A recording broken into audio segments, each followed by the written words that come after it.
ఇది కేవలం సమాచారంగా మాత్రమే భావించండి. వైద్య నిపుణులను సంప్రదించండి. పేదవాడి పక్షాన నిలబడతాం, ప్రజా గొంతుకై నినదిస్తాం. వాయిస్ ఆఫ్ వాయిస్లెస్, తెలుగువారి మనస్సాక్షి, సాక్షి టీవీ. సాక్షి టీవీ ప్రసారాల కోసం మీ స్థానిక కేబుల్ ఆపరేటర్ను వెంటనే సంప్రదించండి. విపరీతమైన పెయిన్ లేడీస్లో చూస్తే కనుక జాకెట్ వేసుకోవడానికి ఇబ్బంది అవుతుంది, జుట్టు దూకోవడానికి ఇబ్బంది అవుతుంది. ఈ రెండు బేసిక్ ప్రాబ్లమ్స్తో వస్తారనమాట. ప్లస్ ఇది ఎక్కువ కూడా లెఫ్ట్ సైడ్ వస్తుంది. దీన్ని మనం ఫ్రోజన్ షోల్డర్ అంటాం.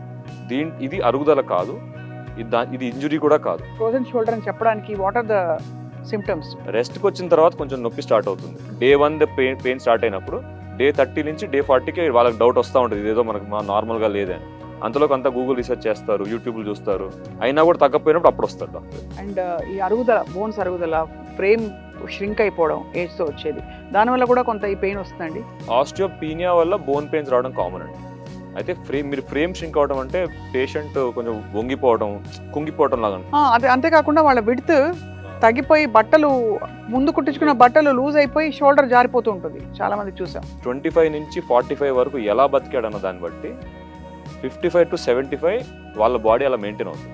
ఇది కేవలం సమాచారంగా మాత్రమే భావించండి. వైద్య నిపుణులను సంప్రదించండి. చాలా మందికి అసలు చెయ్యి ఎత్తలేనంతగా, వాళ్ళ బట్టలు కూడా వాళ్ళు వేసుకోవడానికి తీయడానికి ఇబ్బందిగా ఉండే అంతగా షోల్డర్ పెయిన్ వచ్చేస్తుంది. సో అంత పెయిన్, అది కూడా డీజనరేటివేనా లేక ఇంజరీ రిలేటెడా లేకపోతే తగ్గుతుందా? మామూలుగా ఒక్కోసారి ఊరికే ఇలా అంటే నొప్పెట్టినట్టు ఉంటుంది, 4 రోజుల్లో పోతుంది.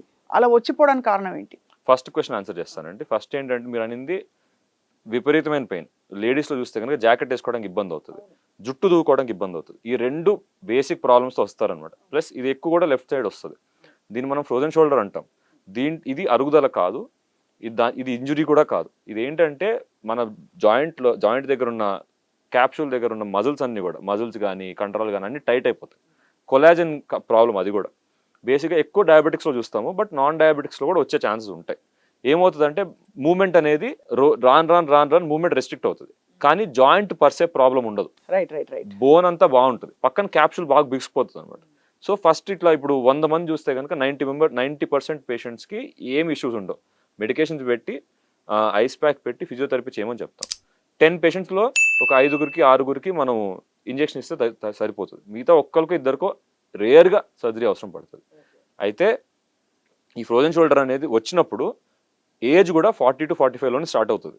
సో స్టార్ట్ అయ్యి నెమ్మదిగా ప్రోగ్రెస్ అవుతూ ఉంటుంది అన్నమాట.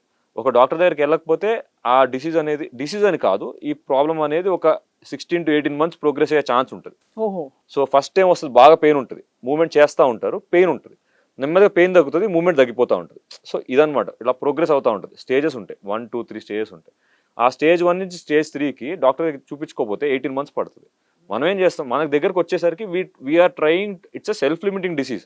మనం ఏమి చేయకపోయినా వాళ్ళకి పెయిన్ తగ్గుతుంది, కానీ మూమెంట్ ఉండదు. రైట్. మనకేం షోల్డర్లో మోస్ట్ ఇంపార్టెంట్ థింగ్ ఏంటంటే, మోకాళ్ళకి కాదు, షోల్డర్కి రెస్ట్ ఇచ్చామంటే అది లేజీ జాయింట్ అనమాట, రెస్ట్కి అలవాటు పడిపోతుంది. సో దానికి రెస్ట్ ఇవ్వకూడదు.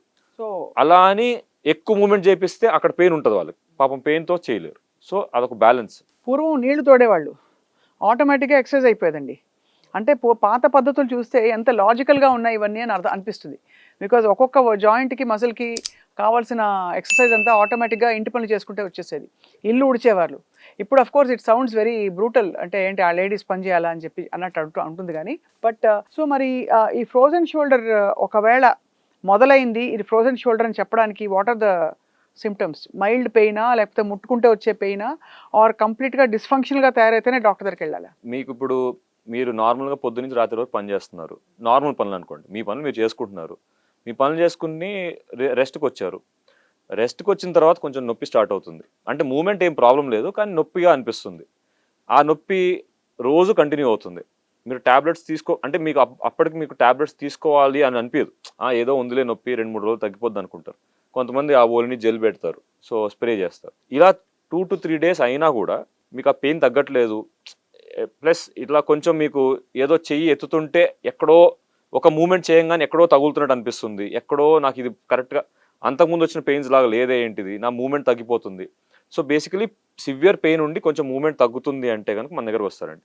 జనరల్గా patients come after 40-45 days of starting the problem. Day 1 pain start అయినప్పుడు డే 30 నుంచి డే 40కి వాళ్ళకి డౌట్ వస్తూ ఉంటుంది, ఇదేదో మనకు నార్మల్గా లేదని.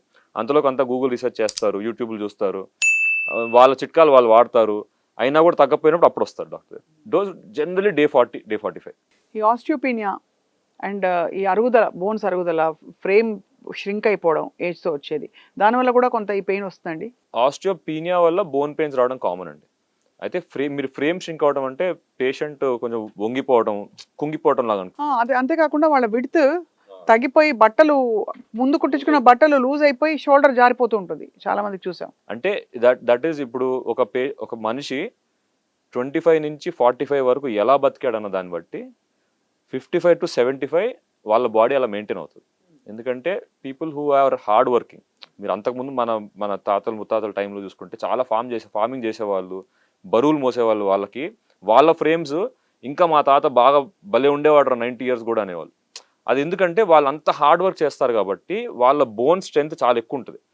55 తర్వాత ఏమవుతుంది అంటే even if you try to move muscle, even if you try to gain muscle strength, it will not come that easy. 35 to 37 దగ్గర నుంచి గ్రాడ్యువల్గా కూడా మజిల్ స్ట్రెంత్ మెయింటైన్ చేయడానికి కాదు, బాడీ డిజనరేట్ అవుతుంది కొంచెం. అయితే ఈ 25 to 35లో ఉన్నప్పుడు చేసిన ఎక్సర్సైజ్ అయితే ఉంటుందో చాలా ఇంపార్టెంట్. అందుకనే fitness is important in that age group. వాళ్ళకి లైఫ్ లాంగ్ వస్తుంది. సో అప్పుడు వాళ్ళకి ఆ బోన్స్ అనేవి they maintain that bone health. Bone health maintain అవుతుంది, ఆ మజిల్ ఫ్రేమ్ అంతా ఉంటుంది అన్నమాట. బేసిక్ ఏమవుతుందంటే మన బోన్స్ అట్లనే ఉంటాయి కానీ మనం మజిల్ పడిపోద్ది. మజిల్ పడిపోయినప్పుడే మనకి అది ఆ సైజ్, ఇప్పుడు లార్జ్ షర్ట్ వేసుకునే వాళ్ళకి సడన్ గా మీడియంకి వెళ్ళిపోతారు. సడన్ గా అంటే ఓవర్ పీరియడ్ ఆఫ్ టైం. అది ఎందుకు అవుతుందంటే వాళ్ళ మజిల్ అంతా పోద్ది అనమాట. అది ఓవర్ ఏజ్ కి చూస్తాం అది డెఫినెట్ గా. మరి మీరు మజిల్ ఎట్లా మెయింటైన్ చేయాలి అంటే మీరు చేస్తూ ఉండాలి, ఇంకా తప్పదు అది. If you want to maintain your frame you have to go through all this. కాబట్టి అసలు ఐడియల్ వర్కౌట్ ఫర్ 40+ వాళ్ళకి ఏంటి చెప్పండి? ఏంటి వర్కౌట్ అన్న దానికన్నా ఏమి చేయకూడదు, నా దగ్గరికి రాకుండా ఉండాలంటే ఏం చేయాలి? సో ఫస్ట్ థింగ్ అయితే ర్యాపిడ్ మూమెంట్స్ ఉండకూడదు. మనం ఇప్పుడు లెటెస్ట్ ఇప్పుడు మీరు you are in IT job, you are now at 38 to 40, ఇప్పుడే వస్తున్నారు. You want to concentrate on healthy living and fitness. So first thing ఏం చెప్తానంటే go to a gym, put a trainer. మీరు చేసే వర్కౌట్ స్లోగా చేయాలి, ఏదైనా చేయండి. నేను ఎక్కువ high intensity interval training HIIT అని ఉంటుంది, లేకపోతే ఇప్పుడు కల్ట్ జిమ్స్ ఉంటాయి. ఈ కల్ట్ జిమ్స్లో ఏంటంటే గ్రూప్ సెషన్స్ ఉంటాయి. చాలా మంది 20 మంది ఉంటారు, కానీ మీ బాడీ కాంపోజిషన్ నా బాడీ కాంపోజిషన్ ఒకటే అయి ఉండకపోవచ్చు. మనం చేసే ఎక్సర్సైజ్ ఒకటే అయినా కూడా నా ప్రాబ్లమ్స్ నాకు ఉండొచ్చు, మీ ప్రాబ్లమ్స్ మీకు ఉండొచ్చు. అట్లా అని అందరం కలిసి ఒకటే ఎక్సర్సైజ్ చేయడం వల్ల ప్రాబ్లం జరగచ్చు. So what I suggest for people who are on the older side is to get a trainer, do small gradual exercises. No HIIT. HIIT అంటే బాక్స్ జంప్ చేస్తారండి. ఇది అందరికి చూస్తాం. బాక్స్ జంప్ మీద ఎగిరి మళ్ళీ కిందకి రావాలి. ఏమవుతుందంటే కొంచెం ఏజ్ వస్తున్న కొద్దీ ఆ ల్యాండింగ్ సరిగా ఉండదు.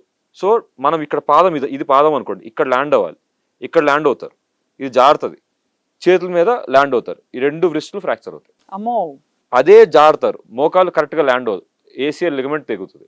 So HIIT is not for everybody. ఇప్పుడు jumping jacks, jumps, knee lifts అవన్నీ చేయొచ్చా? జంపింగ్ జాక్స్ చేయొచ్చు. మీరు మీ ఓన్ బాడీ వెయిట్తో ఏదైనా చేయొచ్చు. మీరు 100 పుషప్స్ చేస్తారంటే చేయొచ్చు, ప్లాంక్స్ చేయొచ్చు. ఎక్స్ట్రా బాడీ వెయిట్ ఉన్నప్పుడు జాగ్రత్తగా ఉండాలి. ఎస్పెషలీ ఇప్పుడు ఏంటంటే ఇప్పుడు డెడ్ లిఫ్ట్ చేస్తారు కొంతమంది ఏంటంటే after they realise that they are కొంచెం over weight, they want to reduce very fast. అదొకటి wrong conception. It takes time, you have to give it time. You have to give your body at least 6 months or 8 months for it to tone down. So అది కాకుండా నేను 3 monthsలోనే మొత్తం abs రావాలంటే కష్టం అవుతుంది. ఇలా చేసే వాళ్ళకి ఏమవుతుందంటే కొంతమంది డెడ్ లిఫ్ట్ చేస్తారు. డెడ్ లిఫ్ట్ చేయడం అంటే ముందుకు వంగి బార్ పట్టుకుని లేపాలి, మోకాలేమో స్ట్రైట్గా ఉంటుంది, మొత్తం ప్రెషర్ అంతా కూడా లోవర్ బ్యాక్ మీద పడుతుంది. సో అది చేయడం వల్ల ఏమవుతుంది, చేయకూడదని కాదు, చేసేది పద్ధతిగా చేయకపోతే మొత్తం బ్యాక్ అంతా ప్రాబ్లం వస్తుంది, డిస్క్ బల్జులు అవుతుంది. ఎంతోమంది పేషెంట్స్కి, ఎస్పెషల్లీ IT ఎంప్లాయీస్కి, వాళ్ళు ఏంటంటే మార్నింగ్ అంతా కూర్చుంటారు కాబట్టి బ్యాక్ స్ట్రెంథనింగ్ చేసుకోవాలని చెప్పి డెడ్ లిఫ్ట్ చేస్తారు. That is not the way. There are back strengthening exercises without having actually used any weights అనమాట. అసలు వెయిట్స్ లేకుండా కూడా బ్యాక్ స్ట్రెంథనింగ్ ఎక్సర్సైజ్ చేయొచ్చు. అది బాగుంటుందండి. Pull down bar is good. Pull down bar is very good for the upper back, but it doesn't affect the lower back. Lower back కోసం మనం సింపుల్గా ప్లాంక్ చేసినా కూడా లోవర్ బ్యాక్ మంచి టైట్ అవుతుంది. ప్లాంక్ స్టాండ్ చేసుకుని కాలు పైకి లేపిన కోర్, సో మన కోర్ టైట్ అయినా లోవర్ బ్యాక్ టైట్ అవడం ఈజీ అనమాట. సో డెడ్ లిఫ్ట్స్ వద్దని చెప్తాను. అండ్ ఇంకా ఏమేమి చేయకూడదు అన్నారు? So- హౌస్ వైఫ్స్ ఏమేమి చేయకూడదు? హౌస్ వైఫ్స్ అంటే యాక్చువల్లీ హౌస్ వైఫ్స్ work harder than normal people. అదే అందుకనే అడుగుతున్నాను ఏమేమి చేయకూడదని. బికాస్ ఆ కష్టం, అవి జర్కీ మూమెంట్స్ ఉంటాయి చాలా వరకు, వంగి అన్ని తీసే ఉంటాయి, ఇల్లు క్లీన్ చేయడం, ఎక్కువసేపు నిలబడి వంట చేయడం, ఇవన్నీ. హౌస్ వైఫ్స్ కూడా మోస్ట్ ఇంపార్టెంట్ బ్యాకే అండి. చాలా మంది బ్యాక్ పెయిన్స్ వస్తాయి. చాలా మంది ఇప్పుడు ఈ బట్టలు పిండుతారు, ఇది చేస్తారు కదా, కుకింగ్ చేస్తారు, లేకపోతే ఊడుస్తారు కదా, వాళ్ళకి టెన్నిస్ ఎల్బో వస్తుంది. ఇక్కడ చాలా మందికి ఈ పెయిన్ ఉంటుంది అనమాట. ఈ టెన్నిస్ ఎల్బో అనేది బ్యాక్ ఏక్ ఎక్కువ చూస్తాం ఇంట్లో పని చేసే వాళ్ళకి. మనం ఏం చెప్తామంటే ఫోర్ ఆర్మ్ స్ట్రెంథనింగ్ ఎక్సర్సైజ్ ఉంటాయి కొన్ని, ఫోర్ ఆర్మ్ స్ట్రెంథనింగ్ ఎక్సర్సైజ్ చేసుకోవాలి, బ్యాక్ స్ట్రెంథనింగ్ ఎక్సర్సైజ్ చేసుకోమని చెప్తాం. ఇంకోటి ఏం చెప్తాము, ముందు వంగి పని చేస్తారు కదా, చాలా మంది ఏంటంటే కిచెన్ కౌంటర్ లో ఉంటుంది, చాలాసేపు కుకింగ్ చేసేటప్పుడు ముందు వంగి చేస్తూ ఉంటారు. వాళ్ళకి తెలియదు, వాళ్ళకి when they are doing it at 20 years they are strong. నెమ్మదిగా 45 వచ్చేసరికి అంత స్ట్రెంత్ ఉండదు. సో వంగుతా ఉన్నప్పుడు మజిల్ స్ట్రెంత్ లేకుండా కరెక్ట్గా అంతా కూడా మన డిస్క్ మీద పడతా ఉంటుంది. సో డిస్క్ బల్ వచ్చే ఛాన్స్ ఉంటుంది. సో వీల్ బి లైక్ ఆ కౌంటర్ పెంచుకోండి. మనం ఎప్పుడైనా స్ట్రైట్గా బ్యాక్ స్ట్రైట్ ఉంటే ఏం ప్రాబ్లం రాదు. కౌంటర్ పెంచుకుంటే మనం బ్యాక్ స్ట్రైట్ అవుతుంది.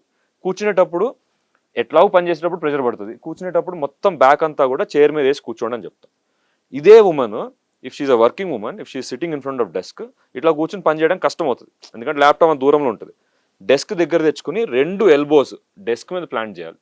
అప్పుడు ఏమవుతుందంటే head weight, upper body weight అంతా కూడా ఎల్బోస్ నుంచి డెస్క్కి వెళ్ళిపోతుంది, లోవర్ బ్యాక్ స్ట్రైట్ ఉంటుంది. అప్పుడు ఇలా చూడాలి, ప్లస్ మెడ స్ట్రైట్గా పెట్టుకుని చూడమని చెప్తాను. ఇలా చూడకుండా ఈ కన్సిస్టెంట్గా ఈ బెండ్లో ఉంటే ఇక్కడంతా మళ్ళీ నెక్ పెయిన్ నెక్ పెయిన్ కూడా స్టార్ట్ అవుతుంది. సో ఈ పాస్చర్ అనేది చాలా ఇంపార్టెంట్. ఏదో కూర్చుని రెస్ట్ తీసుకుంటాం అని కాదు, in fact it's even more dangerous. Definitely. అంటే if you don't sit properly. కోవిడ్లో అసలు అందరూ వర్క్ ఫ్రమ్ హోమ్ అని చెప్పి ఎంతమంది పేషెంట్స్ 2 నెలలు వర్క్ ఫ్రమ్ హోమ్ చేయగానే మెడ నొప్పి ఇట్లా వచ్చిన వాళ్ళు, సార్ నడుము నొప్పి, ఎందుకంటే ఎలా వర్క్ చేస్తారనేవాడు. ఇలా పడుకుని ల్యాప్టాప్ ఇలా పెట్టుకుంటారు, ఇలా పడుకుని వర్క్ ఎవరైనా చేస్తారంటే అని అడుగుతారు. అంటే మొత్తం బాడీ అంతా బెడ్ మీద ఉంటుంది, ల్యాప్టాప్ మన ముందు ఉంటుంది అన్నమాట. అంటే బెడ్ మొత్తం ఇలా ఉంటుంది. సో దీనివల్ల ప్రాబ్లమ్స్. కొంతమంది ఇలా పడుకుని చేస్తారు.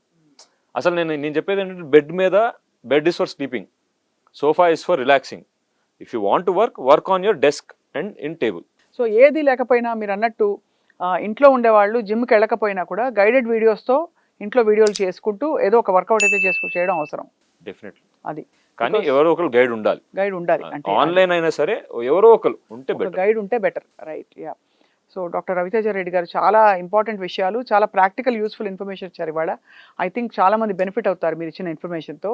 అండ్ ఫర్ ఫర్దర్ డీటెయిల్స్, ఒకవేళ ఇంకా కూడా నొప్పులు తగ్గట్లేదంటే అఫ్కోర్స్ మిమ్మల్ని కాంటాక్ట్ అవ్వచ్చు. Thank you for your very very precious time in the middle of the day. నమస్కారం.